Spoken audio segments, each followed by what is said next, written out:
આચાર્ય શ્રી શિક્ષકગણ તથા વહાલા વિદ્યાર્થી મિત્રો સૌને મારા નમસ્કાર. મારા આજનું વ્યસન મુક્ત વિષય છે આદત નથી આ સારી, તું જાણી લે, જીવ ગુમાવવો પડશે એવી છે આ વસ્તુ. કેસર નહીં તો કેન્સર છે. ધૂમ્રપાનના હળ દાડા પર લખ્યું છે મરવાનું નામ. એ મારા મિત્રો છોડી દો, માની લો મારી વાત. અને આપણે પ્રાણીઓ માટે પણ એક કહેવત છે કે ઊંટ મૂકે આંકડો અને બકરી મૂકે કાકડો. પરંતુ આપણા બુદ્ધિશાળી માનવી જનતા તો કશું જ નથી મૂકતા. અને હવે તો તે ઝેર પણ પીવા લાગ્યા છે.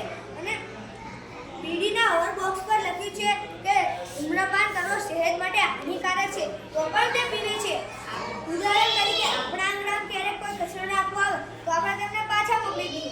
પરંતુ આપણા પવિત્ર શરીરમાં ગુટકા, માવા, મસાલા, દારૂ જેવા કેફી પદાર્થોને પી આપણને નુકસાન થાય છે.